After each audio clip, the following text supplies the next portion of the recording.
Peggy Setiawan melakukan pra peradilan itu sih sah-sah aja ya Pak ya. Kalau kamu mau dapat keadilan, kamu paparkan kronologi kematiannya Vina. Kan gak mungkin kamu seorang kakak tidak tahu kehidupan adik kamu sehari-hari. Oke lah ibu kamu jadi TKW, jauh dari.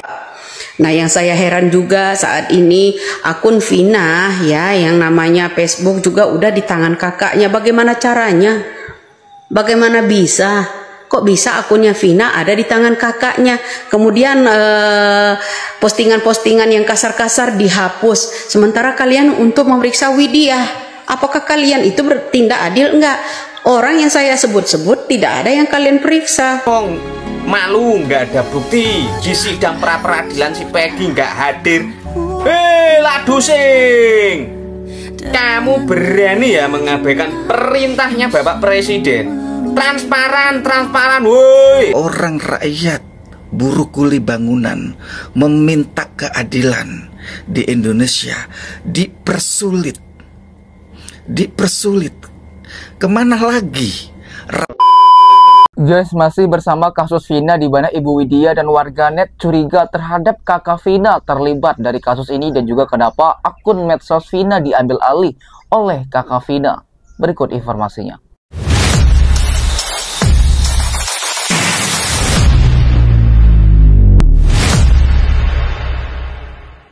Peggy Setiawan melakukan pra peradilan itu sih sah-sah aja ya Pak ya. Itu kan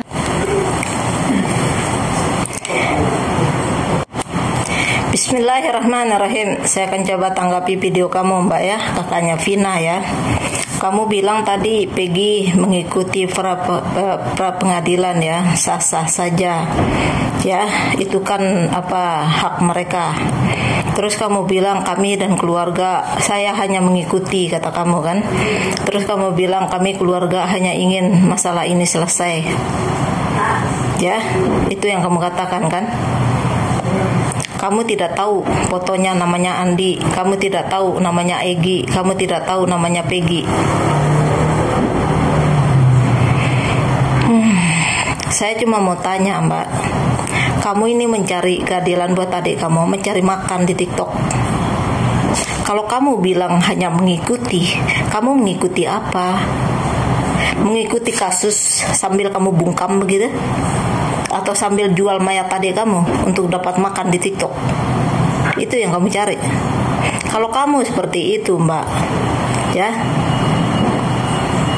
kamu tidak mencari keadilan, tapi kamu mencari makan di TikTok ya, kamu cari duit di TikTok ini. Kamu katanya mengikuti saja. Kalau kamu mengikuti saja perkataan Putri, kamu bonekanya. Itu artinya isi otak kamu nggak ada. Seharusnya kamu bersuara Mbak ya, bukan bungkam atau mengikuti saja. Tidak seperti itu. Orang yang akan mencari keadilan Mbak tidak sambil jual mayat adiknya untuk dapat makan ya. Kenapa kamu makan di atas mayat adik kamu? Kalau kamu mau dapat keadilan, kamu paparkan kronologi kematiannya Vina. Kan gak mungkin kamu seorang kakak tidak tahu kehidupan adik kamu sehari-hari. Oke lah ibu kamu jadi TKW, jauh dari Vina. Tapi kan Vina itu dekat dengan kamu, walaupun tinggal sama neneknya ya. Seharusnya kamu yang paparin 3 bulan sebelum meninggal Vina ini berhubungan sama siapa ya, pacarannya itu sama siapa, dan bagaimana perjalanan pacarannya adik kamu, siapa namanya ya, tinggal di mana. Nggak mungkin dong kamu tidak tahu pacar adik kamu. Kamu nggak tahu, nggak mungkin kamu tidak tahu gaya kehidupan adik kamu ya. Adik kamu itu bergaulnya sama siapa?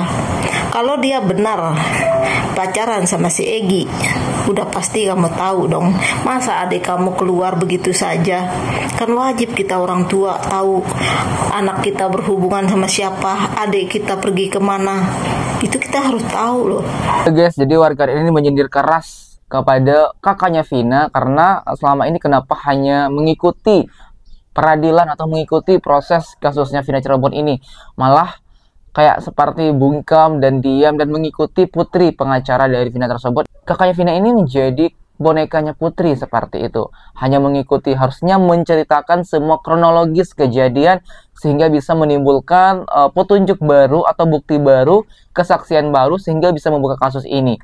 Dan juga ibu ini meminta kepada kakaknya Vina agar memberikan informasi, tentunya sebagai seorang kakak mengetahui bagaimana kehidupan sehari-hari adiknya. Walaupun memang ibunya seorang TKW dan tidak di rumah, namun kan kakak Vina ini di rumah dan mengetahui bagaimana kebiasaan adiknya. Dan kalau memang dia tahu adanya itu pacaran sama si Eki, juga dia bisa menjelaskan bagaimana dan kenal dengan pacarnya dan bagaimana kehidupan sehari-harinya dan lain-lain sebagainya. Namun menurut warganet ini, kakaknya Vina ini lebih kepada mengikuti saja dan lebih kepada bungkam seperti bonekanya putri pengacaranya Vina. Ada apa sebenarnya? Kenapa sekarang seakan-akan dia hanya mengikuti putri pengacara dari Vina tersebut? Itulah keanehan yang dirasakan oleh ibu ini, seperti itu guys. Nah, yang saya heran juga saat ini akun Vina ya, yang namanya Facebook juga udah di tangan kakaknya. Bagaimana caranya? Bagaimana bisa? Kok bisa akunnya Vina ada di tangan kakaknya? Kemudian postingan-postingan yang kasar-kasar dihapus. Sementara kalian untuk memeriksa Widya, apakah kalian itu bertindak adil? Enggak. Orang yang saya sebut-sebut tidak ada yang kalian periksa. Kok malah Widya yang disuruh periksa? Aneh kan? Ya enggak? Nah, begitu dong. Ya harusnya diperiksa. Kenapa? Orang-orang di sekitarnya yang namanya teman-temannya Eki dan ini.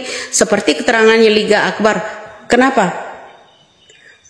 Dibilang kalau Liga Akbar dan Saka memberikan keterangan palsu. Untuk keberapa kali itu Pak bilang mereka tuh menyampaikan keterangan palsu? Guys, itulah menurut Ibu Widya terhadap kakaknya Vina yang mengambil alih akun media sosialnya Vina ya, akun Facebook. Dan juga Ibu Widya ini mengatakan, kenapa orang yang aku sebut tidak diperiksa? Kenapa kalian semua malah sibuk mengurusi aku dan ingin melaporkan aku, kata Ibu Widya. Padahal masih banyak sekali keanehan dan kejanggalan terhadap kakaknya Vina juga dan orang-orang lain yang disebut oleh Ibu Widya. Harusnya mereka diperiksa. Salah satunya adalah kakaknya Vina yang mengambil alih akun Facebook atau akun media sosialnya Vina. Ada apa? Seperti itu. Ada apa? Bisa-bisanya ini ladusing yo, nggak hadir, AFK, belum siapkah naskah, atau malu nggak ada bukti di sidang pra peradilan si Peggy nggak hadir. Ladusing, kamu berani ya mengabaikan perintahnya Bapak Presiden? Transparan, woi. Kamu ini kok. Kalau orang yang mempunyai hukum itu bebas ya lor untuk melanggarnya. Lebih ya, hukum itu dibuat dari mereka-mereka, tapi merekalah yang melanggarnya. Sapa kuwi? Ladusing kono ha. Wes. Ini ki semakin terlihat, woi. Belum ngeri.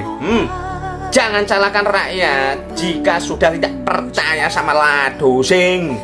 Wes AFK pengecut. Yo, nggak ada bukti kah buat melawan para pengacara sing ladusing? Tulis di kolom komentar buat Polda Jawa Barat. Kenapa nggak hadir? Malu gak? Malu? Nggak ada bukti? Iya. Pak Kapolri, ini ada apa ini Mbak? Mandat dari Presiden disuruh transparan, tapi kenapa di sidang pra peradilan nggak hadir, nggak datang? Propam mengatakan Rudiana nggak terbukti melanggar kode etik. Ada apa? Transparan, woi, transparan. Guys, ngel. Guys, ini kritikan pedas dari seorang warganet terhadap Polda Jabar yang tidak hadir dalam pra peradilan Peggy Setiawan, guys. Akhirnya ditunda karena ada yang tidak hadir nih. Kenapa seperti itu? Padahal dihimbau loh oleh Bapak Presiden Jokowi kalau sesuatu itu harus dibuka secara transparan. Tapi kenapa Polda Jabar ini tidak hadir dalam pra peradilan Peggy Setiawan, guys? Akhirnya ditunda lagi tuh ke minggu depan. Dan juga warganet ini mempertanyakan kenapa Ibtu Rudiana juga dinyatakan tidak melanggar kode etik, padahal sudah jelas-jelas dia menurut netizen itu terlibat dan ada keanehan sehingga bisa menjadi tersangka juga gitu. Ada apa sebenarnya? Dan kakak ini mengatakan bahwasanya apakah karena takut Polda Jabar sehingga tidak hadir? Apakah tidak ada bukti yang kuat? Tidak ada bukti yang bisa buat menyalahkan Peggy Setiawan sebagai tersangka? Ini ya yang membuat marah lagi kepada Polda Jabar itu ya. Kenapa Anda tidak hadir dalam keputusan sidang kemarin itu ya, di sidang Peggy Setiawan? Nah, justru ini yang membuat marah rakyat Indonesia semakin geram dengan polisi Cirebon. Bapak Jokowi,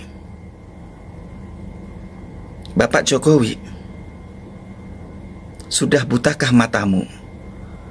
Butakah mata hatimu, Bapak Jokowi?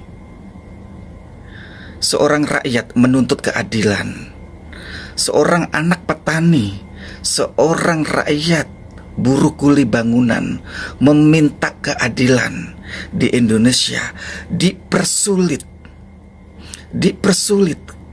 Kemana lagi rakyatmu meminta bantuan? Apakah harus meminta bantuan ke negara jiran, ke negara luar untuk menuntut keadilan rakyatmu?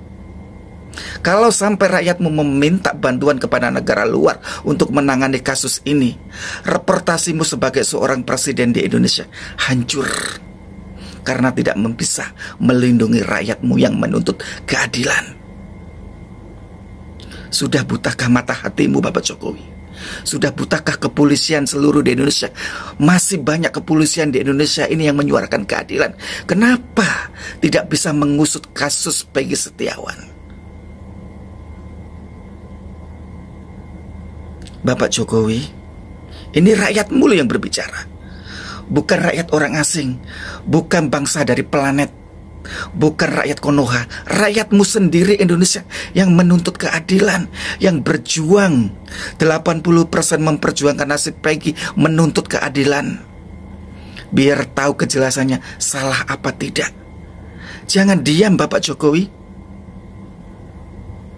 Dan Polda Jabar, jangan semakin kami rakyat Indonesia semakin meluat, semakin mengutuk Anda dari jajaran kepolisian Jabar ya.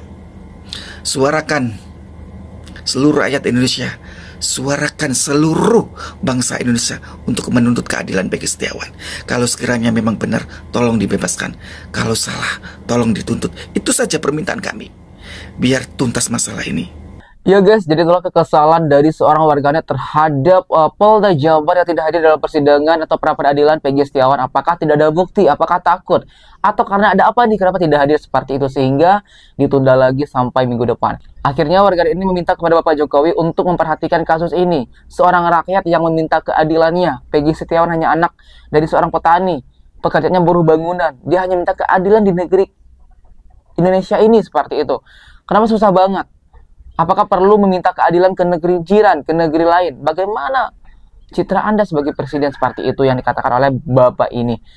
Guys, melihat berita tersebut, bagaimana tanggapan kalian? Silahkan berikan komentar di bawah ini sebanyak-banyaknya. Yakinkah Anda kalau memang Peggy Setiawan itu tidak bersalah? Dan menurut kalian kenapa Polda Jabar tidak hadir dalam pra peradilan Peggy Setiawan? Silahkan berikan komentar di bawah ini sebanyak-banyaknya. Kami dari Biasa TV mengucapkan terima kasih dan sampai jumpa.